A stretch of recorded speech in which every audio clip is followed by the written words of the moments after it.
See, if you know what your life work is, I encourage you to start working on it. If you can't do it all at one time, do just a little bit of it. And if you don't know what it is that you showed up to do, if you don't know why you're here, I encourage you to find out what your purpose is here. What is the meaning of your life? What will be different? Have you ever asked yourself that question? I've done that. I remember coming from a friend of mine's funeral, and I was reflecting on how much time I had left. And I went for a walk in a park thinking about this guy whose life was so promising. And I mean, he wasn't an old guy. He was quite young, in fact. And I thought about all of the things that he said he was going to do, and he never got a chance to do those things. And I started thinking about my own life and how much time I had left to do the things that I would like to do. And at that time, I wasn't sure what my life purpose was, what my life's work was. I wasn't sure about it at that time. And I thought about it quite a lot. I had some idea, but I wasn't convinced, and I don't think I felt worthy. I didn't believe that it could be me to do this kind of work that I'm doing right now. And I say to you that if you begin to take a conscious effort to find out what it is that you're supposed to do, I say that it can literally save your life. See, when you're going someplace and you already know how much you're going to make, you already know how far you can go, you're in a dead-end position. It erodes your self-esteem. It lowers your sense of yourself. It creates an inner turmoil. It creates an emptiness in you. So I say that your life is worth finding what it is that you're supposed to do. And I'm not saying quit your job. I'm saying find it and do just a little bit of it. When I wanted to become involved in speaking, I started just learning quotes, listening to other people's tapes, going to seminars, going to workshops, asking other people to help me. Just start working at it just a little bit, but do find out what your work is and hold on to it, and don't let your dream go. Don't let it go. Unless you've made some major mistakes in life, you haven't started living yet. So a lot of people, if you've never made any major blunders, made some major mistakes, lost some serious money, taken some serious risks, you haven't started living yet. You don't call that living. Not rocking the boat, going through life quietly, tiptoeing safely to an early grave. No, no, no, no. You got to take some chances. You want to bring some adventure to your life. See, a lot of people, because they don't want to make any mistakes, it takes us to the next level. A lot of people don't want to fail. Fear of failure, fear of success, and guess what else? Fear of the unknown. See, at some point in time, all of us have seen our destiny. I was 6 years old, a man by the name of Reverend Ed Graham, Mount Zion Baptist Church in Miami. I was 6 years old right before Christmas. My mother was ill. We had no food in the house. And this tall, strapping man around 6'1" came to the door with a food basket in his hand. And he says, "Hello, is this the Brown family?" My mother said, "Yes. I understand that you have 2 sons and a daughter and that you have no food." "Yes, I'm from Mount Zion Baptist Church, and around Christmas time we pass out food baskets to needy families. Take the basket in behalf of the church and have a nice Christmas." And when he walked out, I said, "Oh boy, I'd like to be like that man." And I went to his church, and I used to watch him speak, and tall and powerful and dynamic speaker, such eloquence. One of his favorite people was the poet Kipling, who wrote, "If you can keep your head when all about you are losing theirs and blaming it on you." All of us have seen our destiny at some point in time, and we decided not to listen. We decided to ignore it and say, "No, that's not for me." Life came in and slapped us side the head, and we stopped dreaming anymore. Bigger Thomas said, "The impulse to dream has been slowly beaten out of me through the experience of life." And that's what causes many of us to give up on our volcano. The experiences and the challenges, the defeats, the disappointments, and the failures of life. Then we decide to prematurely throw in the towel on ourselves, or to sell out on our true potential, sell out on living our dreams, feeling that we're not good enough, not wanting to make any mistakes, particularly if you're raised with a great deal of criticism. So you've got to be willing to prepare yourself and do the best you can. Take your best shot and let the chips fall where they may. And so as you begin to look at people become afraid of success because they feel they're not good enough, they can't handle it, the responsibility is too big. I've been there. And when you feel that way, you begin to unconsciously work against yourself to make sure that you don't get it. You begin to sabotage your own potential in a variety of ways, through procrastinating, through not taking care of business, not giving reports on time, not spending your time wisely, squandering your time looking at a lot of idle television, or spend all your time lamenting and complaining about how bad things are, using your energy negatively rather than positively, complaining rather than producing. That's what we do when we're afraid of really making it.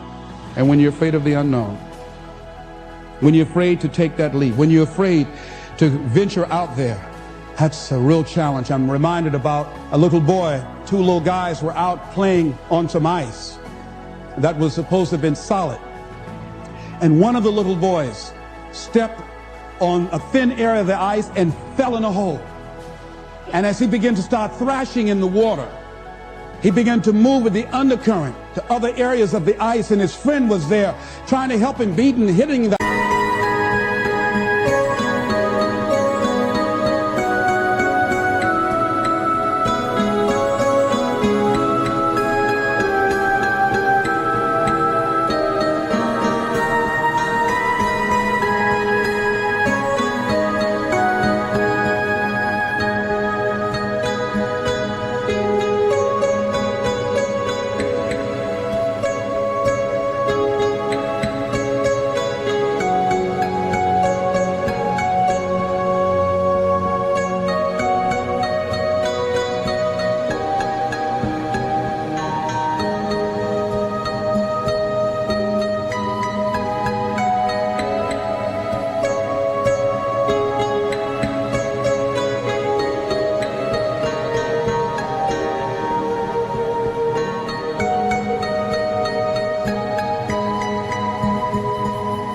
ice trying to save his friend, and he panicked, and he looked just a short distance away, and there was a tree, and he went and he ripped a branch off, and he came back trying to get his buddy out, and he just took the best he could and started scraping around the ice to make a circle. And when he did, he started beating on it and beating on it, and there all of a sudden the ice began to crumble, and he was able to pull his friend out to safety. When the paramedics finally got there, they saw what had happened, how thick the ice was. He saved the little boy's life, but what baffled them, they looked at the branch, and they looked at this little scrawny guy and said, how did he do this? It's impossible. They just went beating around the ice to see how thick it was, hearing the thumping sound. Said, how did he do that? I mean, it was a miracle that he was able to just take that branch and go around, make a circle, and beat the ice and pull him through. He's just too small. It's just impossible. And an old man standing around, hearing the conversation, stepped forward and said, I can tell you how he did it. He didn't have anybody here to tell him he couldn't do it. See, sometimes life will happen to you, like this little boy, and you won't have time to say no. You won't have time to think that you can't do it. The only time you will have is to act, to take the leap of faith and believe that everything is going to be all right. Take that leap of faith. Trust yourself and know within yourself that everything's going to be all right. But aren't there some guarantees you can give us, Les? Yes. What is that? You're going to die. In case you didn't understand that, you can't get out of life alive. So I'm saying to you, you got 6 months to live. Live your life now. Live your dreams now. Stop.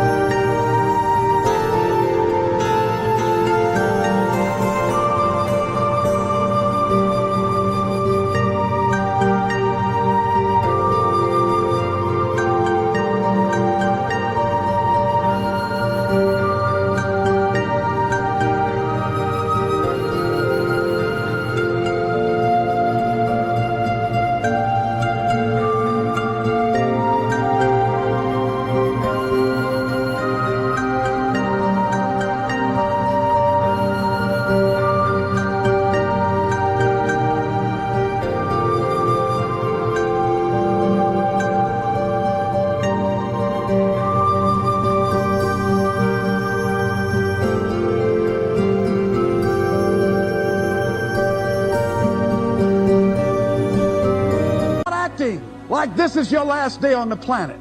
See, if we decide that we don't need a pronouncement from some physician to say we have 6 months to a year to live in order to really begin to appreciate the beauty of life, in order to really to make some hard decisions in life.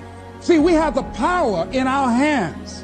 Like those little boys, we have that kind of power, that kind of genius, that kind of fortune, that kind of wealth, that kind of happiness, that kind of sense of fulfillment in our hands. We have that. We have that. It's in our hands. It's on us. And nobody can make that decision for us. We can give it away. We can give it to the company store for $400 or $500 a week. Or we can exchange it for how people think about us, how they feel about us, and go through life and resign ourselves to be miserable as we go to our graves, looking good for everybody else, except to ourselves. Or we can decide, hey, wait, this is the only life that I have. And that is my volcano. And I'm going to take the leap of faith. I'm going to jump in it. And I'm going to handle it because I know the universe will never give me anything I don't have the capacity to handle. See, I say to you that you've got the power within you to handle any kind of volcano in your life, regardless of how it shows up, regardless of any kind of challenge that you might have in your life. I say to you, you got that in you right now. Where will it come from? Don't worry. If you trust yourself, it will come to you at the right time in which you need it.